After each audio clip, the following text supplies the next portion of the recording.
guys, I'm Summer from BELLA+CANVAS, and today we're going to talk about embroidery. We're going to show you two embroidery techniques. One is actual embroidery, and the other is called Faux Chenille, and it's a screen printing process that combines different types of inks to create that embroidered effect. So to show you how it's done, we're at Eagle Promotions, and we're going to showcase this technique on our men's short sleeve hoodie from our fast fashion collection. Let's check it out.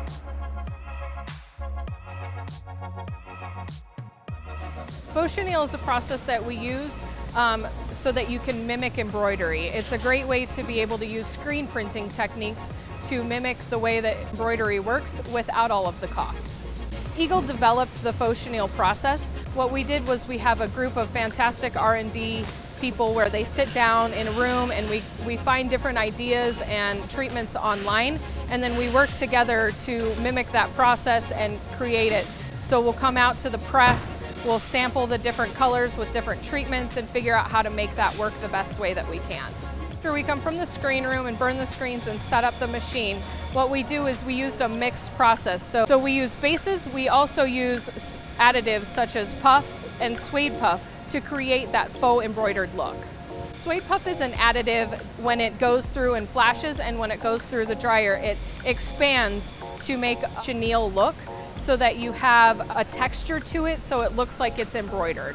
This design is only 5 colors, but we actually use 10 different screens so that we can mix in the puff and the suede and the HD so that it all becomes one cohesive unit. So what we're gonna do, we're gonna start here with the underbase white. From there we'll move to the flash where it will cure the underbase. After the flash, we'll lay down the base cream. After the base cream, we'll lay down the base cardinal. From there, we'll add another hit of white on the top part of the athletic. Then we'll move to the HD cream to get that lift. From there, it'll move to the flash to cure a bit. We'll move to the suede puff screens where they'll add the suede puff. There'll be 3 different colors of suede puff that we'll add. From there, it'll flash again. After that, we'll add the cardinal puff for the stitches, and then we'll add the white puff for the stitches. And there you have it. So one of the great things about this is that it really takes a melding of departments. It takes artwork along with great screen printing to achieve this look. What you're gonna need is you're gonna need to have the artwork pull out these little things that are gonna make it look like frayed fabric. Also, you're gonna need to be able to create that really fine stitch line to look like it's a sewn on patch. On here, you're gonna need to make sure that there's the shadowing and that the art is set correctly so that only pieces of this faux suede comes through so it looks like it has dimension. It does have a feel to it, but it's not as thick as you would think it would be because of all of the shadowing in the correct places, as well as having those peek-throughs in these areas. Another great thing about having a screen printed applique as opposed to an embroidered applique is many of those have those rough, scratchy backings to be able to hold the stitches on. These won't have that. Also, it'll have a lighter hand feel to it. It's going to be a lot less heavy and a lot less cumbersome.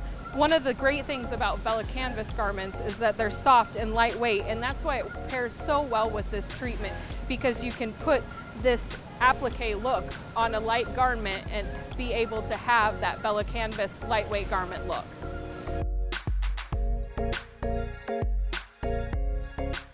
Embroidery is a technique that's been around for a long time. It's true, nothing really changes with it, but it's still, people love it. So embroidery is something that you can add to any other process.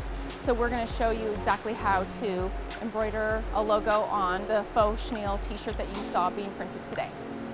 Well, the first step is actually getting the art in either high-res vectored or high-res PDF. And then we digitize it on digitizing software.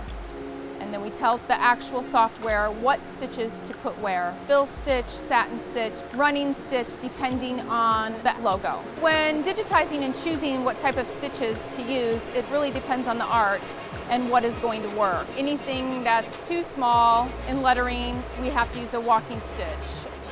Anything too wide of a satin would become a fill stitch. So it really just depends on the art, on what type of stitch to use.